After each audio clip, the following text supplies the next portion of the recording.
మాజీ సీఎం జగన్మోహన్ రెడ్డికి వాగుకు నదికి తేడా తెలియదని మైలవరం ఎమ్మెల్యే వసంత వెంకట కృష్ణ ప్రసాద్ విమర్శించారు. మిడిమిడి జ్ఞానంతో అవగాహన రాహిత్య విమర్శలు చేస్తున్నారని అన్నారు. బుడమేరు గురించి మాజీ సీఎం జగన్మోహన్ రెడ్డికి ఏమాత్రం అవగాహన లేదన్నారు. అపచారం చేస్తే ఈ రోజు అయిపోయిన తర్వాత గమనిస్తే తెలుస్తా ఉంది.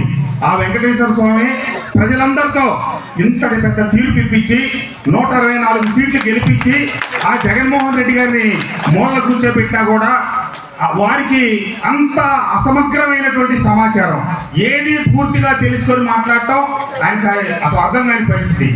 ఎందుకంటే బుడమేరుకి వాగుకి నదికి తేడా తెలియని మహానుభావుడు జగన్మోహన్ రెడ్డి గారు. బుడమేరు నదికి వరదలు వచ్చినాయి, వెలగలేరు దగ్గర గేట్లు ఎత్తారు, విజయవాడ మునిగిందని ఒకటే చెబుతాడు ఆయన.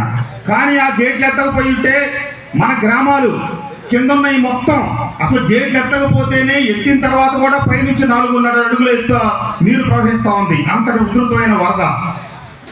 ఈ గేట్లు ఎత్తితేనే కింద 3 గంటలు పడి పొలాలన్నీ సర్వనాశనమైంది.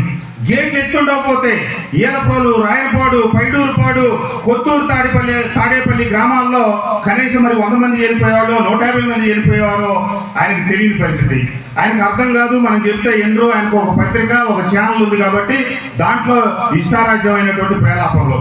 సరే, నేను అనుకుంటా ఉన్నా మరి ఆయన నది అనుకుంటున్నాడు కాబట్టి జగన్మోహన్ రెడ్డి గారికి మనం మైలవరం నియోజకవర్గం తరఫున ఆయన చెప్పిన బుడమేరు నదికి పుష్కరాలు పెట్టి వచ్చే సంవత్సరం ఆయన్ని సకుటుంబ సపరివార సమేతంగా పుష్కరాలకు ఆహ్వానించి, అయ్యా మహానుభావుడా, ఈ నదిని చూడు, తరించు, నీ హయాంలో ₹1 అభివృద్ధికి నోచుకోక ఈ వరదల్లో విధ్వంసం జరిగిందని చెప్పి తెలియజెప్తామని చెప్పి నేను భావిస్తూ ఖచ్చితంగా ఒకటే చెప్తా ఉన్నాను. ఎన్నికలప్పుడు రాజకీయాలు, మిగిలినప్పుడు అభివృద్ధి, సంక్షేమం, ప్రభుత్వానికి ప్రజలకి వారధులం, ప్రజాప్రతినిధులు.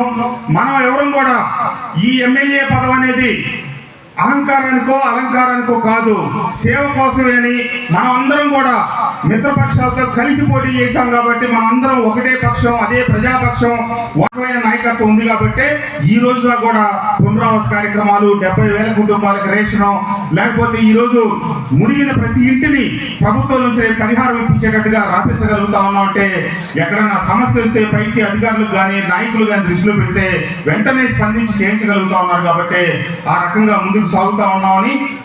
ఇది మంచి ప్రభుత్వం. గత ప్రభుత్వం ఇక్కడతో వదిలిపెట్టలా, తిరుపతి తిరుమలను కూడా అపవిత్రం చేసింది. మనం అందరం ఇలవేల్పు మన కులదైవం వెంకటేశ్వర స్వామి.